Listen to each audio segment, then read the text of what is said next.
Hello, and welcome back to the Preschool Book Nook. Today, I'm going to read one of my favorite books from my childhood. But today, it's one special fella.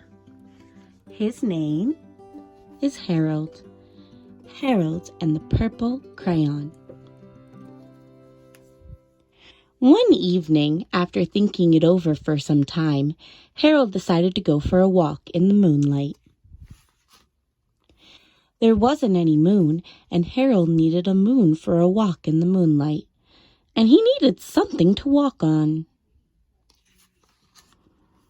He made a long, straight path so he wouldn't get lost. And he set off on his walk, taking his big purple crayon with him. But he didn't seem to be getting anywhere on the long, straight path. So he left the path for a shortcut across the field, and the moon went with him. The shortcut led right to where Harold thought a forest ought to be.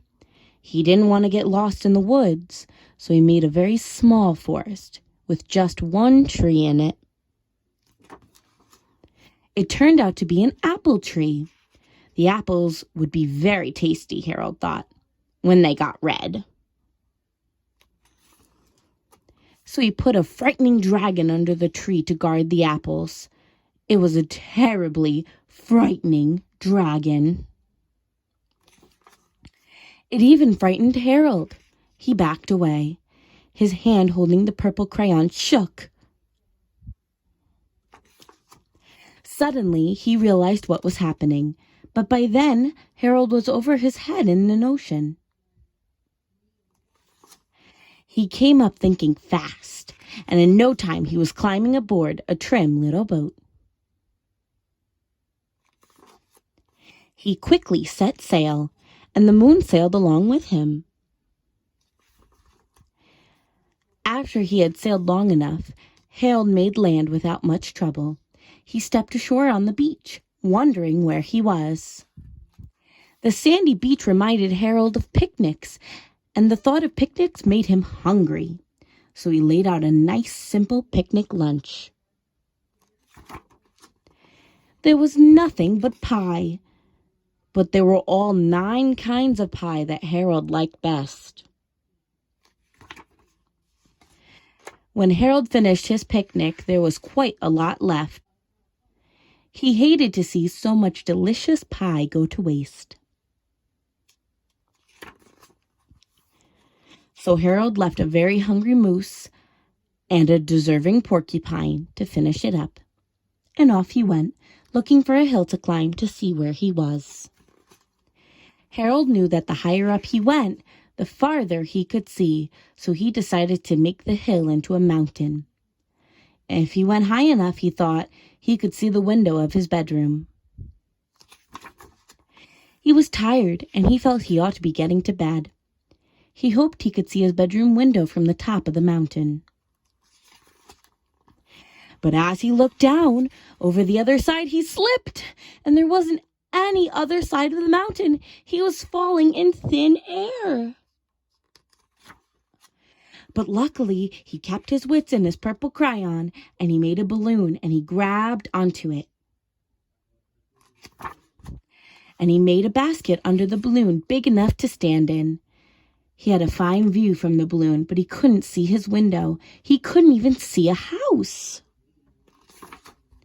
So he made a house with windows, and he landed the balloon on the grass in the front yard. None of the windows was his window. He tried to think where his window ought to be.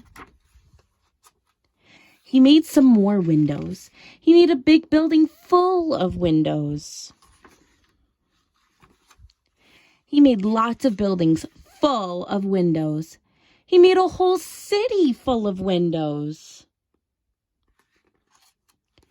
But none of the windows was his window, and he couldn't think where it might be. He decided to ask a policeman. The policeman pointed the way. Harold was going anyway, but Harold thanked him. As he walked along the moon, wishing he was in his room and in bed, Then, suddenly, Harold remembered. He remembered where his bedroom window was when there was a moon. It was always right around the moon. And then Harold made his bed, and he got in it and drew up the covers. The purple crayon dropped on the floor, and Harold dropped off to sleep. The end. That was one of my favorite stories when I was younger. If you had a crayon and you can draw whatever you'd like, what would it be? What would it become? Thank you so much for reading with me. I really had fun, and I hope you did too. Goodbye for now, my fellow bookworms.